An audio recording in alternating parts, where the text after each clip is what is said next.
Hoje nós vamos falar sobre mapeamento de dados, aspectos práticos. Teve gente que mandou já pergunta lá pelo Stories, a gente anotou aqui para responder.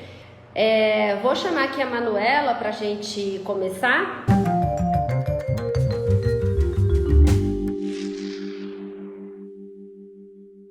Manuela, nós trabalhamos juntas, né, no escritório que eu trabalhava antes de abrir o meu escritório ano passado.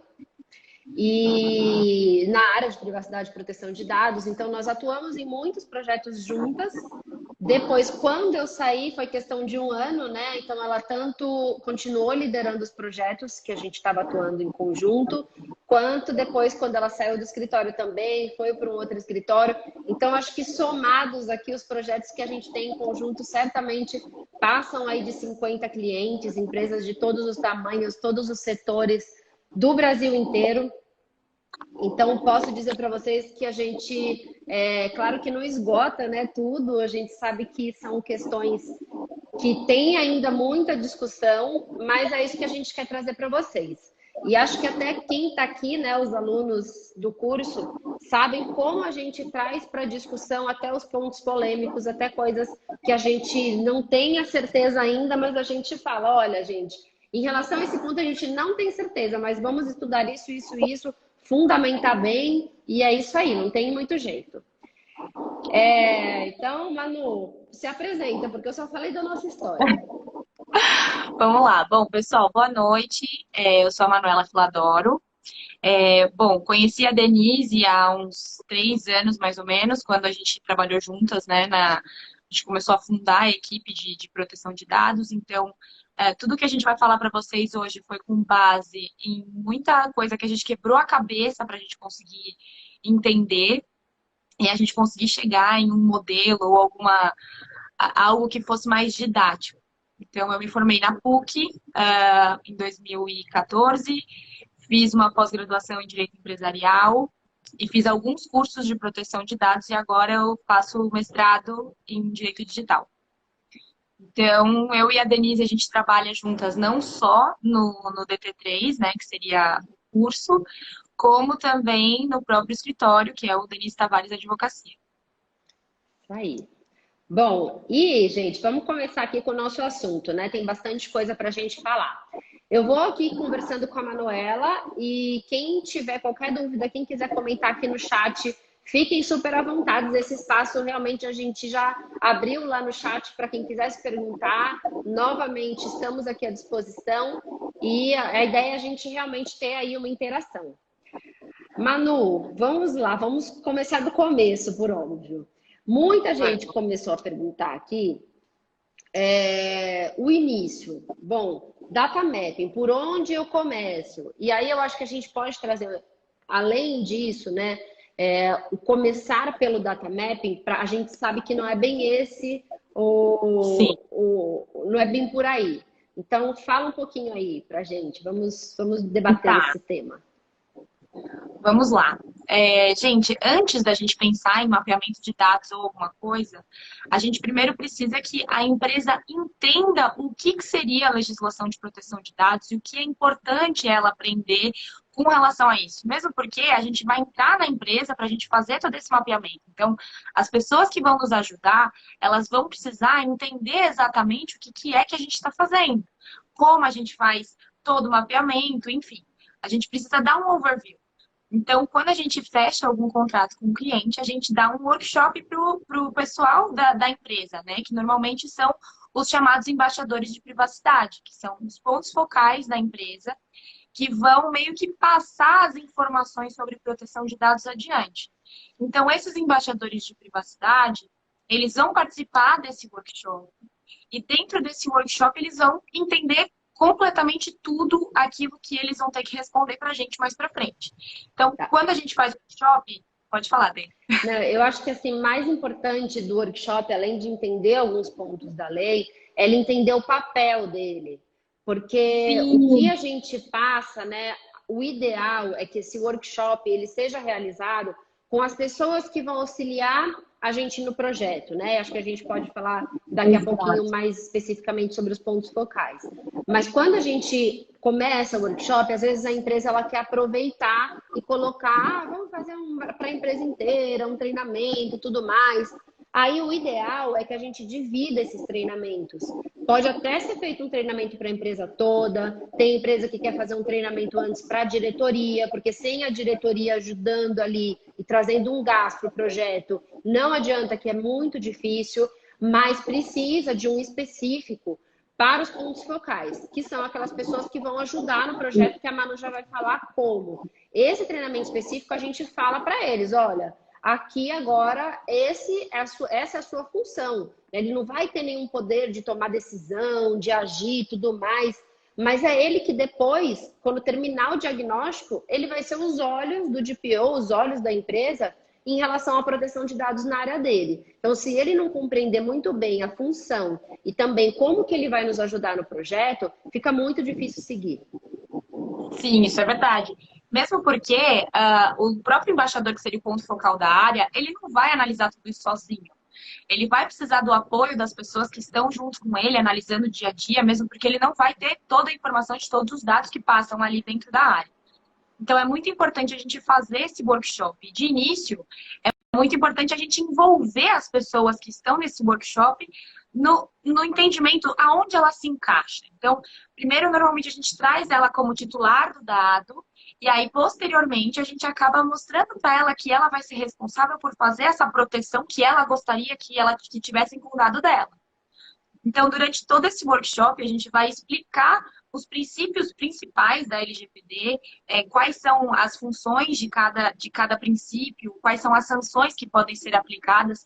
Tudo isso vai entrar numa gama muito grande de coisas que você vai acabar explicando para todas as pessoas que estão na empresa. Feito isso, no final do workshop, normalmente a gente vai com um questionário mais ou menos pronto e mostra para eles o que eles vão ter que responder nesse questionário. Nesse momento, é o momento em que a gente começa a direcionar as respostas que a gente quer dentro dos questionários. Então, a gente, por exemplo, normalmente não é todo mundo que participa desse workshop, quem vai responder às vezes não participa. Então, é muito importante a gente ter essas informações, direcionar essas informações do que a gente quer, do que a gente espera, porque mais pra frente, se a gente tiver alguma dúvida ou se a pessoa tiver respondido errado, a gente pode chegar e falar, olha, essa era a resposta que eu esperava numa entrevista. Então, esses seriam os passos, o workshop, a resposta ao questionário e as entrevistas. Manu, então, teve alguém que comentou aqui se a gente não pensou em gamificação para fixação desse conteúdo e tudo mais. E quando a gente faz o treinamento, a nossa preocupação é de deixar todo mundo muito à vontade, ser interativo. A gente coloca quiz, a gente faz brincadeira, a gente coloca umas perguntas assim, bem fora do contexto, bem engraçadas, para o pessoal de fato estar junto com a gente. A gente coloca bastante vídeos também. Tem um vídeo, eu não sei se vocês já chegaram a ver, é um vídeo de uma farmácia, do balcão da farmácia. Inclusive, eu mostrei para uns colegas esses dias, em que a pessoa da farmácia vai fazendo um monte de pergunta, vai perguntando dado, qual o nome da sua melhor amiga. E qual a pessoa é o nome vai do acabar... cachorro, né? Exata, é esse mesmo. E aí a gente acaba passando esses vídeos para deixar um pouco mais fácil. Então, a gente vai passando as coisas mais didáticas. Então, a gente faz quiz, a gente acaba, na verdade, eu confesso que a gente já entregou presente para quem acertar o quiz, para o pessoal ficar mais interessado. Então, assim, tem várias coisas que a gente faz. A gente compra, né? A pessoa que praticamente... comprar a atenção do pessoal mesmo. Comprar a atenção para que eles entendam o que eles estão fazendo ali, qual é o objetivo deles ali, do começo ao fim. Manu, e também, quando eu falei de dividir o treinamento, por uma questão até da gente dar esse foco para eles, também a gente vê muita diferença quando a diretoria está participando desse mesmo treinamento. Assim, por um lado, eles podem começar a participar para dar um ok, o pontapé inicial, mas é até bom sair um pouquinho da sala, porque o pessoal não fica à vontade para comentar as coisas, sabe? Quando eles começam a ouvir, eles acham que, então isso eu estou fazendo errado. Mas aí meu diretor está aqui, né, o presidente da empresa, então eu não vou comentar. E aí a gente sempre fala, olha, a gente pode trazer, né, a diretoria para começar e falar assim, olha, gente, qual é a importância disso? Estar ali junto com a gente e depois ficar um pouquinho de lado, né? A gente sempre recomenda também. Sim, com certeza.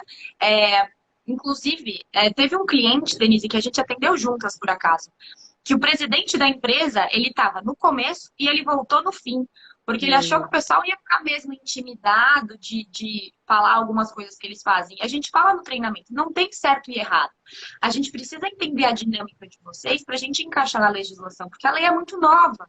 A gente ainda não tem nenhuma empresa está 100% compliant com a LGPD hoje. E o data então, mapping assim, não é à toa, né? A finalidade dele é identificar os riscos. Então, se a gente não tem essas respostas, a gente também não vai conseguir trazer isso.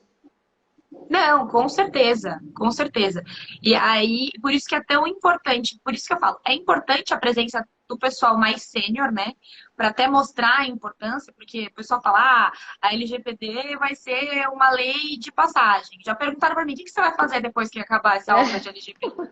E assim, não vai acabar, gente. Veio para ficar mesmo. Então, é bem complicado e o próprio presidente dessa empresa falou, a LGPD veio para ficar. A gente vai se adequar e a gente vai começar a seguir absolutamente tudo o que a legislação determina. Isso é importante. Então, isso é muito importante para o pessoal da empresa ter essa consciência, né? Antes de começar o workshop, antes mesmo de começar a responder algum questionário. Manu, você falou da questão, então, né? Treinamento, questionário, entrevista. Só um parênteses aqui para você continuar falando sobre esse processo dessa forma, né? Não é que isso faz parte de uma metodologia desenvolvida, porque é uma das melhores formas. É assim, o projeto fica muito rico quando é feito dessa forma. Mas não é 100% verdade que isso precisa ser desse jeito. Porque tem empresa que a gente, por exemplo, estava ajudando um profissional autônomo que ele precisava se adequar até por um pedido dos clientes dele. Nesses casos, a gente acabou avaliando que era melhor fazer uma entrevista com ela e com duas pessoas que trabalham com ela, direto, sem treinamento e sem as questões do questionário, porque nós fomos respondendo o questionário junto. Então, dependendo do número de pessoas que você tem como ponto focal e até, né, o tamanho da empresa, você pode cortar algumas questões daquilo que a gente está falando. Aí, Manu, se você quiser falar um pouco agora de novo aí, voltando para o ponto focal e seguir o método aí, fica à vontade. Tá. Então, vamos lá. Eu só vi aqui que o Cláudio falou pra gente, ele é aluno do TT3. Cláudio, a gente vai ter uma aula ao vivo específica sobre o mapeamento, tá? E aí lá eu vou explicar tudo direitinho para vocês, já mostrando como fazem. Então eu vou fazer um passo a passo com vocês. Então não fique preocupado agora, a gente já vai entrar em todas as especificidades do mapeamento, mas na aula ao vivo. Bom, com relação ao ponto focal, a gente normalmente nomeia um ponto focal de cada área, que vai ser a pessoa responsável por fazer essa interligação entre o DPO e até mesmo o titular, que entrou em contato com a área, enfim, e quer saber alguma informação sobre os dados dele. Nesse caso, esse ponto focal, ele precisa se inteirar dessa questão toda do mapeamento, de como ele trata os dados, porque ele vai acabar ajudando o DPO, que seria o encarregado de proteção de dados mais para frente, na elaboração de um relatório que possa ser exigido pela NPD, como a gente já viu, que seria o DPIA, né, o DPIA. Então, assim, tem várias situações que, na realidade, o ponto focal, que seria o embaixador de privacidade, ele vai ter uma função muito importante. Então, por isso que é tão essencial ele estar ali. Só que, lembrando, ele não precisa responder esse questionário sozinho. Ele precisa, na realidade, chamar o pessoal que está embaixo dele para ajudar. O exemplo que eu dei é, por exemplo, um diretor de RH, um gerente de RH. Ele não sabe tudo aquilo, todos os dados que são utilizados para tratar dentro do processo dele. Então, são muitos processos. Então, ele pode chamar uma pessoa de cada processo e pedir para elas irem preenchendo o questionário. E é importante que seja um questionário para cada finalidade, para cada processo de tratamento. Isso é extremamente importante, senão vocês Vamos não dar exemplo aqui para ficar claro, né? A gente vai lá e fala fala para a pessoa o ponto focal do RH. E aí, aliás, deixa eu voltar um pouquinho, porque uma pessoa perguntou lá nos stories por onde começar quando o cliente não tem área definida. E aí, quando a gente está definindo o ponto focal, é justamente esse o momento da gente alinhar com a empresa. Ela fala, eu tenho uma pessoa que ela faz o financeiro, o contábil e o comercial. Tudo bem, a gente vai falar só com essa pessoa, mas ela vai ter que preencher 3 questionários no mínimo, né? Pelo menos. E aí, quando a Manu fala de finalidade, eu tenho um exemplo que a gente fala muito, né? Às vezes a empresa fala assim, quais são os pontos focais? Eles falam comercial, marketing, contábil, RH. E aí a gente fala o seguinte, olha, mas o seu RH é só uma pessoa que será que vai saber falar todo o fluxo de informações? Sim. Ou ele é dividido em sub-áreas? Porque pensa só, tem RH que ele tem uma divisão da área de admissão, a área de contratação e a área de benefícios. E um não sabe o que o outro faz. Para você fazer a admissão, você pede determinadas informações. Para você fazer a análise do currículo, né, a entrevista. Quando você vai contratar, são outras informações por uma outra finalidade. E quando entra na área de benefícios, às vezes reembolso, também são mais informações. Nesse caso, imagina responder um questionário só.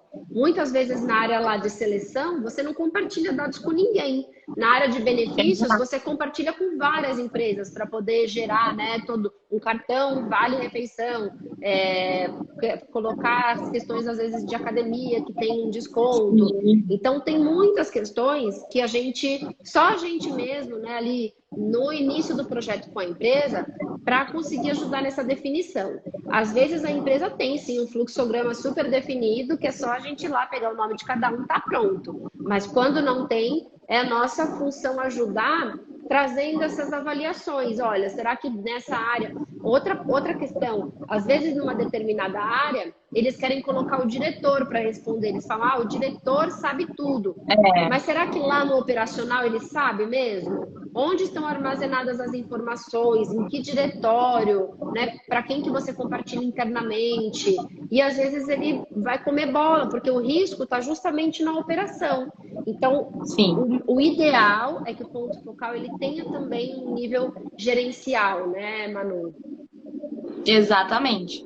É até recomendável, né, que o ponto focal ele tenha mesmo um pouquinho de senioridade, exatamente por Mas conta nem tanto, né, a ponto de não saber nem direito como responder. Nem tanto, ele não precisa ter um diretor, por exemplo, mas a gente pode dividir dentro das áreas. Por isso que o RH é um ótimo exemplo, porque ainda que não sejam todos advogados, a gente sabe como funciona uma área de RH, porque a gente já foi empregado na vida.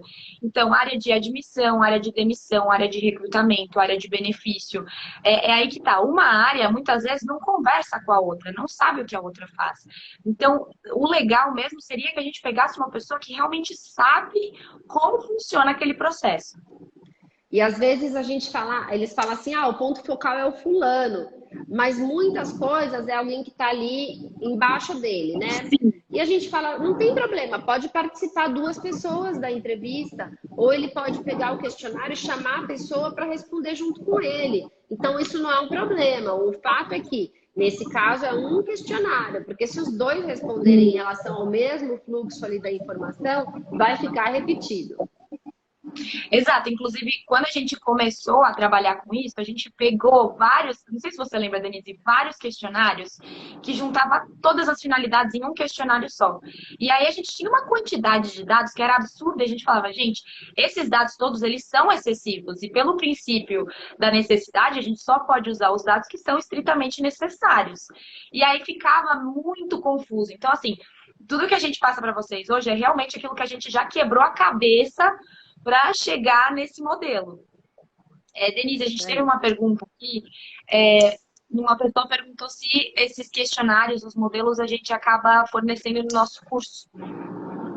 No curso, sim. E para quem, assim, não vou fazer o curso agora, mas estou desesperado. A gente procura muita coisa nos sites de autoridades da Europa, ter alguma ideia do que é o ciclo de vida para questionar, né? É difícil achar modelos na internet de forma fácil, assim, que façam sentido, tá? Porque a gente sempre vai incorporando alguma coisa ou outra, tanto do questionário quanto do mapeamento. Mas, principalmente, o site da CNIL, que é a autoridade francesa, a ICO, que é a autoridade do Reino Unido, eles têm muito material lá. Tá? Eu estou anotando aqui algumas coisas que o pessoal está perguntando, que a gente pode depois colocar aqui na legenda, que é a indicação de livros, o vídeo lá da farmácia que você comentou. Então, a gente faz isso aqui, depois a gente coloca, tá, pessoal? Sim, a gente pode até divulgar aqui no próprio Instagram, vocês ficam de olho aqui, a gente divulga o vídeo e até os links, né, de acesso a essas autoridades. Isso aí. Bom, você foi falar, né, da pergunta, mas a gente estava ali no ponto que falamos treinamento, questionário. Depois do questionário, né, a entrevista, e aí o que você acha de importante? Porque a pessoa já respondeu o questionário, ela já te deu as informações. Qual que é a diferença ali? O que a entrevista faz tanta diferença? Tá. A minha opinião é que a entrevista faz, assim, uma diferença gigantesca, porque o papel não fala, não é mesmo? Então, às vezes, a gente vai ler o que está escrito ali durante o questionário, a gente passa isso tudo para o Data Mapping, e a gente fala, mas espera, eu não consegui entender o que essa área faz. E para quem vai analisar o Data Mapping, seja advogado, seja o pessoal de segurança da informação, é muito importante que a gente tenha o detalhe do processo, como acontece o processo do começo ao fim, o ciclo de vida do dado, como ele é coletado, como ele é tratado, armazenado, descartado, tudo isso é muito importante.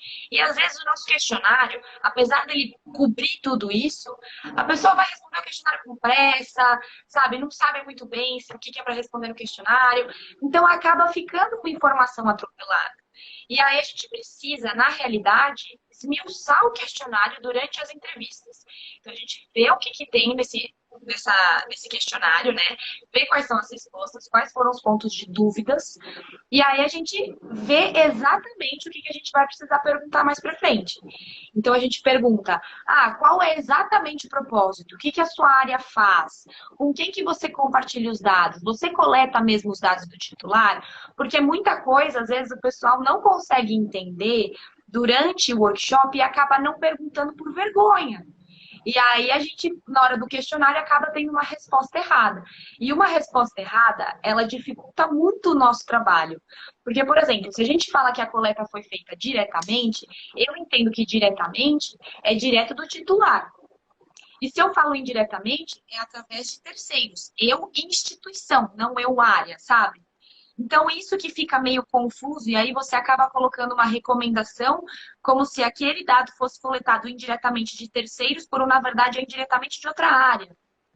Então, e até mesmo para a gente conseguir fazer uma avaliação melhor dos riscos, né, de proteção de dados, a gente precisa se aprofundar bastante na entrevista. A Jaque até comentou, a entrevista muda tudo. Mas outro comentário também, gente, é que nós estamos falando de uma metodologia que a gente costuma aplicar.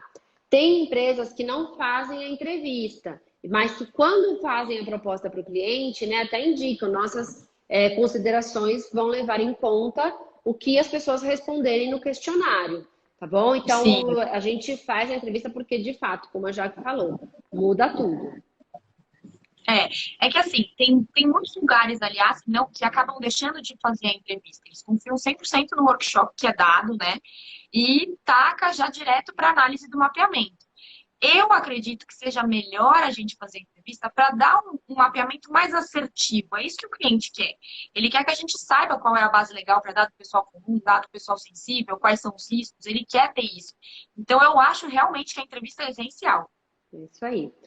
Manu, eu vou falar duas outras perguntas que o pessoal tinha colocado aqui. Acho que a Bia até já tinha mandado lá no Stories, que a dela estava até aqui na próxima, ela mandou aqui, eu também lembrei. Ela está falando de empresa B2B, né? Que não tem a interação direta com o cliente final.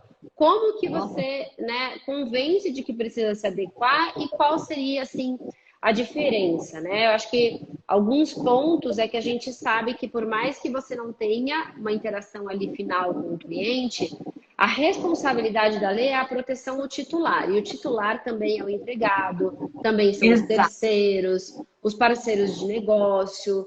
Então, a gente sabe que todas as empresas precisam se adequar. A régua, a gente pode até, né, estabelecer, olha, aqui você precisa de um esforço maior, aqui um esforço menor. Mas o fato é que a gente, não adianta a gente querer falar que não precisa. Um outro ponto a gente, mesmo falando, eu não tenho tanto risco, não lido direto com o titular, o que a gente vai fazer? Olha, você vai precisar ter um canal de atendimento, né, ao titular? Depende. Se você não tem um site, não coleta informação e é só interno, você pode ter só um e-mail interno da empresa.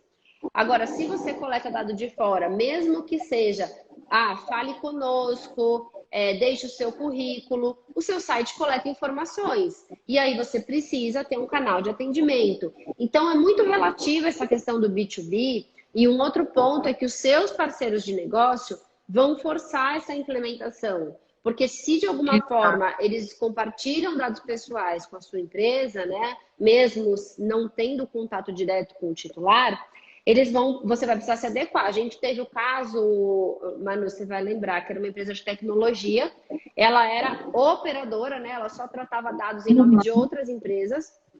O relacionamento dela era muito só ali direto, mas o negócio dela, como era todo baseado nessa questão de atendimento aos clientes e de processar ali boletos para que eles mandassem para os clientes deles, todas as clientes exigiram a adequação e a gente fez esse projeto em 2019. Né? Assim, no começo de 2019 que a gente terminou esse projeto. Então foi super, logo que, né, as coisas começaram, eles já procuraram muito rápido. Então todo mundo vai saber a hora que pegar no calcanhar e que de fato precisar. A gente, né, consegue ter um pouco mais, né, dessas informações pelo que a gente já passou aqui na prática, mas a gente sabe que mesmo os benefícios da adequação à lei vai muito além do que esse contato direto com o titular. Sim, com certeza. Você vê, eu tive um cliente o ano passado que me ligou e falou assim, olha, na verdade era da Europa, nem era daqui, né? Ele ligou e falou assim, seguinte, o Google me mandou uma notificação e falou que vai parar de funcionar meu site se eu não ajeitar os meus cookies. Então, assim, não é mais só uma exigência da autoridade nacional, não é só uma exigência dos titulares. As próprias empresas, elas estão exigindo isso uma das outras. Mesmo porque a gente tem a posição de controlador, operador, ainda que a empresa seja operadora, a controladora dela vai exigir isso dela. Então, a gente tem toda uma gama um link, né, entre as empresas que fazem o tratamento de dados, que acaba exigindo toda essa manutenção e toda essa adequação à LGPD. A Maura estava lembrando também do manual de implementação que o governo federal disponibilizou. Aí a gente também coloca no link, eu também anotei aqui, tem planilha de data mapping, as informações, que está tudo baseado mesmo nos sites de fora, né? Não teve muita novidade, não. Praticamente tudo que a gente já abordava nos programas de adequação já vinha como reflexo de fora, porque a nossa autoridade mesmo ainda não trouxe, né, nenhum posicionamento claro em relação a essas questões de mapeamento, modelos próprios. Então, mesmo essa do governo federal, ela se baseia nos mapeamentos de fora. Manu, para a gente avançar, vou trazer agora um ponto que é o seguinte, né? Fez a entrevista, o questionário, a gente vai estar com as informações.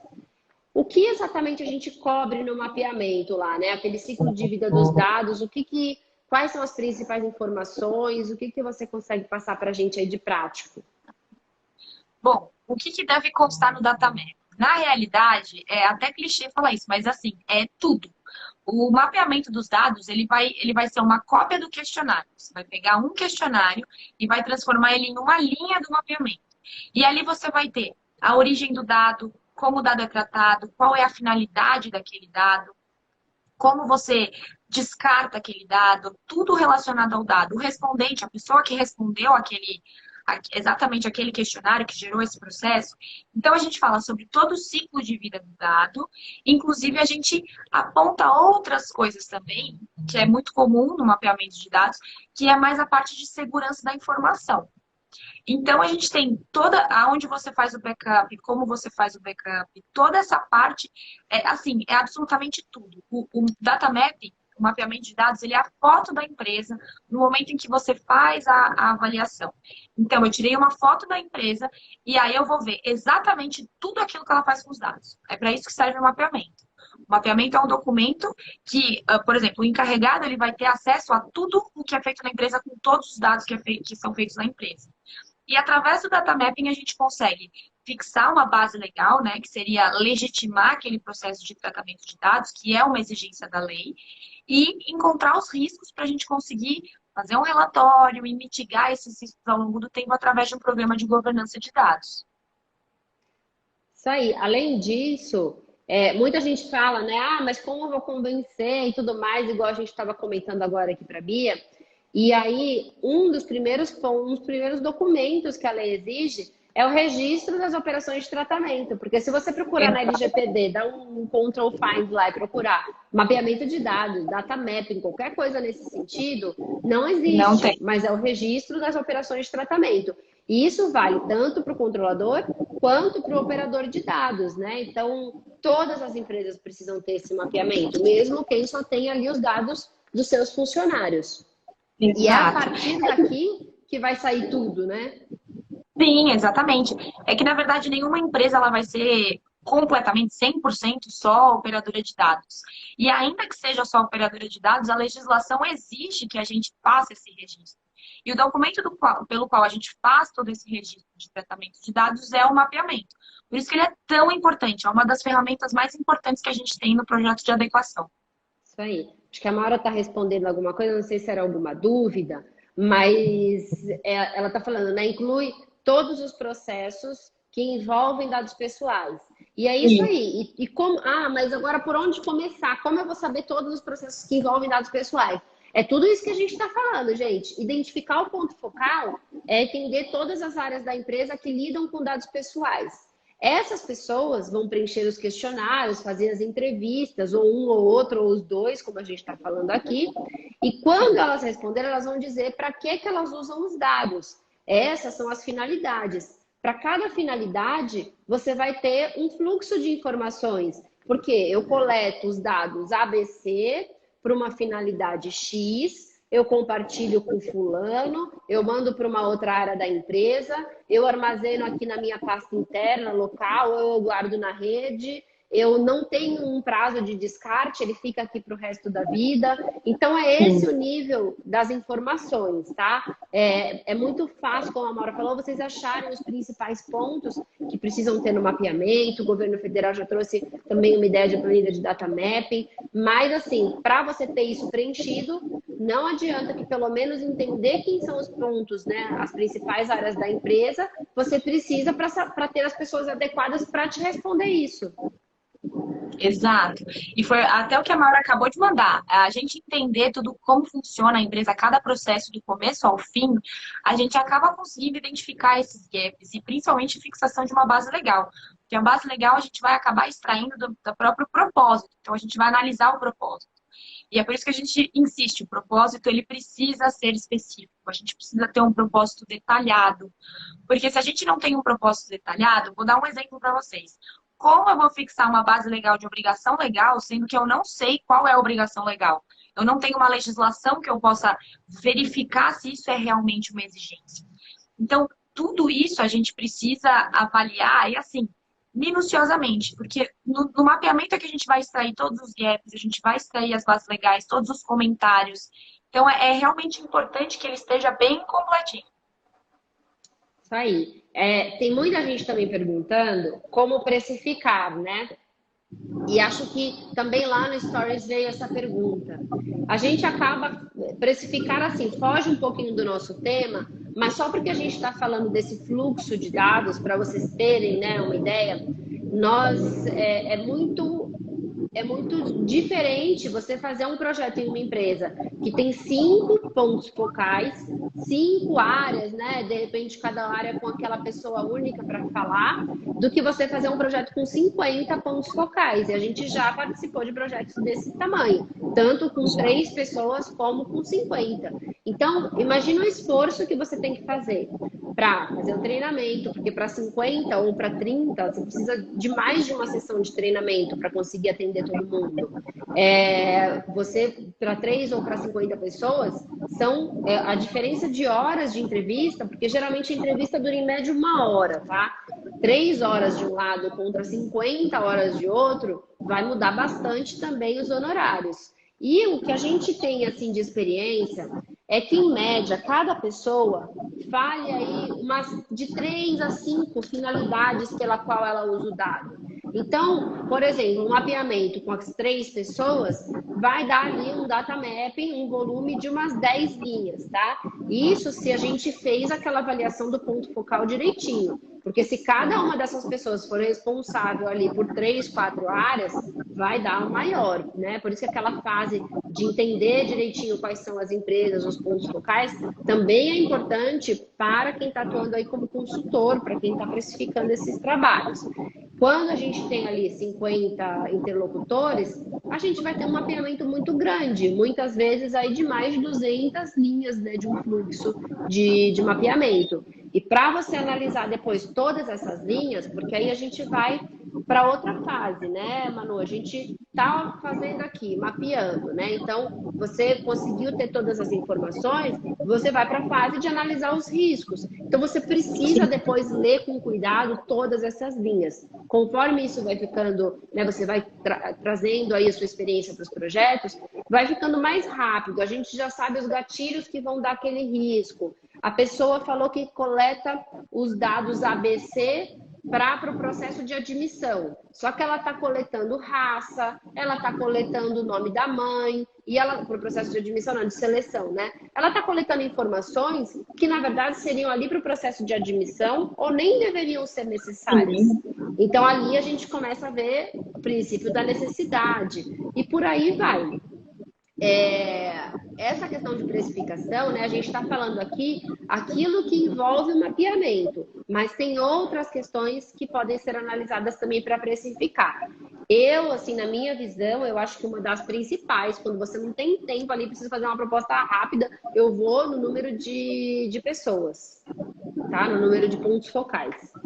Manu, a Carol está perguntando, e era o nosso próximo ponto mesmo, né? A gente está falando, entrevista, questionário, sim, treinamento, e aí muita gente começa a falar das ferramentas. O que você acha aí? Depois eu falo também. Bom, inicialmente a gente fazia tudo na mão, né? A gente pegava o questionário e transformava cada uma das perguntas em colunas, enfim, seguia. Só que hoje a gente utiliza ferramentas que são muito mais fáceis. Então, o que a gente faz? A gente pega as nossas perguntas, né, do questionário, a gente lança numa plataforma, Google Forms ou até o Zoho Forms, e aí, tendo os questionários respondidos, você consegue extrair o Excel pronto. Isso é muito maravilhoso. Eu aprendi recentemente, inclusive, eu achei tão incrível, tão automático. Então, você já retira o relatório pronto. Quando você já retira todo o mapeamento de dados pronto, aí a gente vai inserir as nossas colunas, né, que são de análise de base legal, de riscos. Inclusive, no nosso curso, até o material de apoio que eu deixei para vocês, a gente tem na primeira linha exatamente aonde a gente vai encontrar cada um dos riscos, porque é difícil a gente conseguir achar os riscos dentro do mapeamento. Então, eu acabei deixando marcado as colunas exatamente em que a gente pode encontrar cada um dos riscos. Então, isso também é muito importante. Mas isso era, assim, só ilustrando, né, para quem não está ali no curso, é como a gente falou, quando você fala qual é o dado ali na finalidade, você vai pegar o que? O risco da necessidade, de estar ferindo o princípio da necessidade. Então, são esses gatilhos que a gente está mencionando aqui, né? Exato. Por exemplo, é que foi dado muito sutil, né? Se a gente olha o mapeamento por si só, esses gatilhos, eles são muito sutis. Muito. Então, se a gente já começa a utilizar a ferramenta a nosso favor, o Excel a nosso favor, porque o Excel filtra tudo, gente. É só a gente filtrar, a gente já sabe quais são os riscos, né? Então, aí, é mais fácil. A gente está falando aqui do Excel, né? Porque é a nossa forma de trabalhar. Agora, a gente sabe que tem ferramentas automatizadas que... vamos dizer, que dizem que vai facilitar ou vai automatizar o seu mapeamento. Gente, essas ferramentas são ótimas para a gestão do ciclo de vida. Depois que você fez esse processo que a gente está falando, de treinamento, questionário, entender as informações, para imputar nessa plataforma, tá bom? Um exemplo é a da OneTrust. É ótima, só que você precisa que a empresa queira contratar essa ferramenta. Não adianta você, como consultor, falar eu trabalho com a OneTrust. Se a empresa não for dar continuidade, não adianta. Então, como consultora, eu prefiro usar a planilha Excel, porque eu atendo qualquer cliente. E se ele quiser usar uma ferramenta, a gente pode até avaliar junto, indicar e tudo mais, e imputar as informações que a gente, né, passou ali do questionário para a ferramenta. Mas de cara, eu não consigo trabalhar só com a ferramenta. Ah, a Carol falou que está analisando a OneTrust. Eu gosto bastante Sim. da OneTrust, Carol, mas ó, veja que é para gestão, porque depois, qualquer atualização que você tiver, tem um novo ciclo, coletou um novo dado, você vai imputar no sistema, na ferramenta, ele faz análises e tudo mais. Só que esse primeiro trabalho de ficar olhando esses primeiros riscos, de ficar... Imagina, sem você fazer uma entrevista com a pessoa, muita coisa é perdida. Então, a ferramenta, ela pode sim ser muito útil na gestão para quem está trabalhando numa empresa. É muito legal já avaliar, precificar, trazer lá para a diretoria, para que você, quando já faça as entrevistas, quando já tem as informações, impute na ferramenta. Mas quem trabalha com isso, o consultor, pode ficar um pouco aí de mãos atadas se trabalhar só com uma ferramenta. Pode ser que a empresa queira outra, né? Então, não é Eu muito... acredito que até meio que se complementa, né? Com Porque o certeza. mapeamento de dados ele é o pontapé inicial. E assim, a ferramenta OneTrust ela é realmente muito boa, gosto bastante dela. Mas a forma como as coisas estão dispostas ali dificulta um pouquinho a nossa análise de risco e tudo mais. Então, assim, eu sou fã do Excel, mas para gestão, realmente, o OneTrust é maravilhoso. A Maura está falando até do investimento, né? Tem empresas Sim. que vai fazer sentido, porque você lembra que a gente comentou. Gente, sem brincadeira, a gente já fez um data mapping de 500 linhas, acho que até um pouco mais, né, Deu? De Já. 500 linhas. Você imagina a empresa depois gerenciar isso? O DPO, se ele não tiver um sistema para gerenciar, mesmo que você tenha que alimentar, que avaliar tudo mais, é algo que te dá coisas, te dá ferramentas, né? A ferramenta te dá ferramentas, fica um pouco estranho aqui, mas ele te dá essas ferramentas para ser mais intuitivo. Agora, se você, como consultor, né, se fechar ali que precisa ter uma ferramenta, você vai ter muitos clientes que não querem investir nisso e que muitas vezes não precisam disso agora. Para várias ferramentas, a gente está falando da ferramenta de mapeamento, mas tem ferramenta de avaliar, de ajudar ali na resposta dos titulares, né, de gestão dos pedidos dos titulares. Não é todo projeto que a gente vai dizer que a ferramenta é necessária, mas tem projeto que, de fato, vai ficar bem difícil, a pessoa vai perder prazo, porque tem empresas, por exemplo, a área da saúde, de comunicação, então, para isso, né, telefonia, é mais complicado. A gente tinha uma pergunta, Manu, que era por onde começar, que eu acho que a gente já respondeu.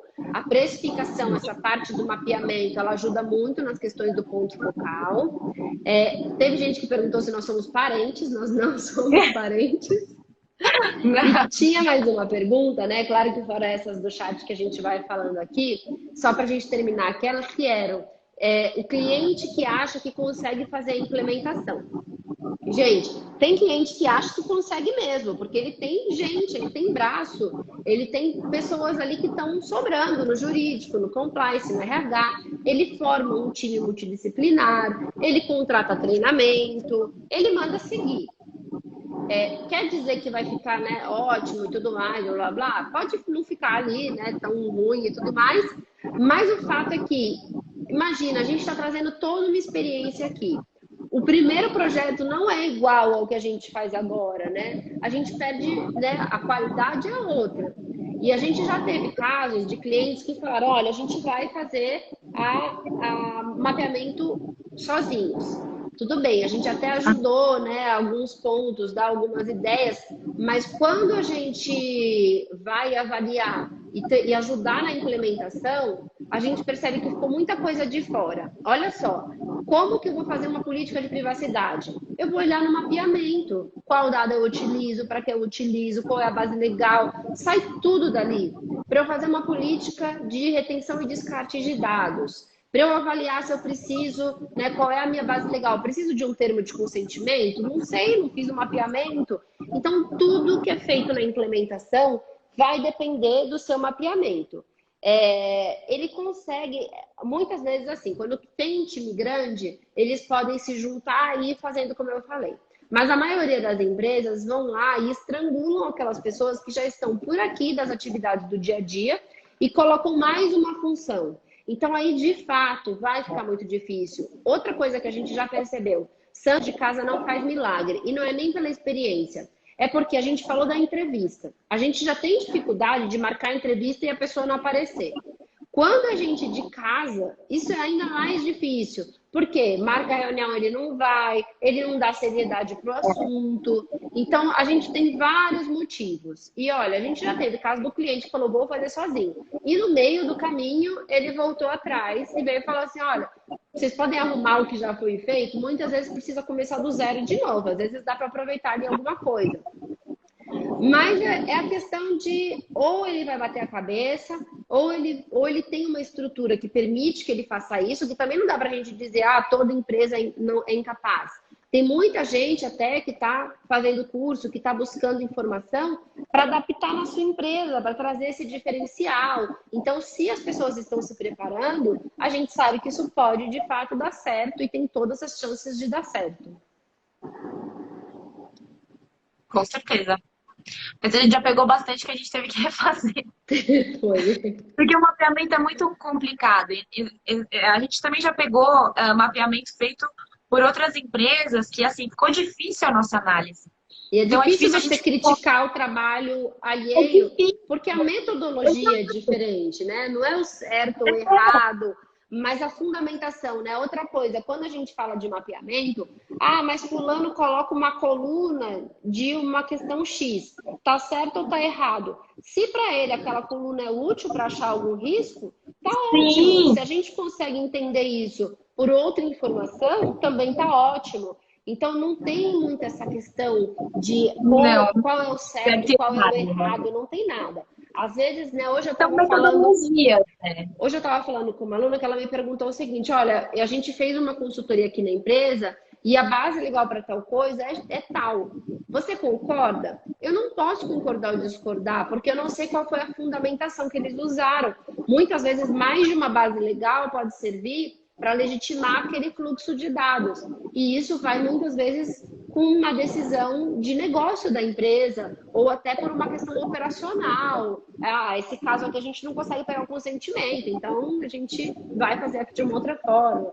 Então isso não dá, é complicado, né, Manu? Até pra gente, quando fala dessas questões, e muitas vezes não é que a gente pegou para revisar o mapeamento, não, é porque na hora da implementação a empresa decidiu ir com outro prestador. E aí a gente pegou já um mapeamento feito no diagnóstico e a gente indo fazer a implementação.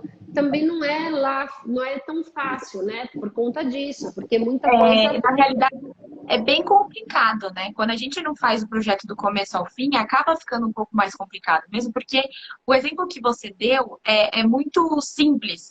Quando a gente vai fazer uma política de proteção de dados, por exemplo, vou fazer uma política interna de proteção de dados para os meus funcionários. Eu vou no mapeamento direto na área de RH. Eu vou ver exatamente mais um ponto bom, tanto da ferramenta quanto do Excel.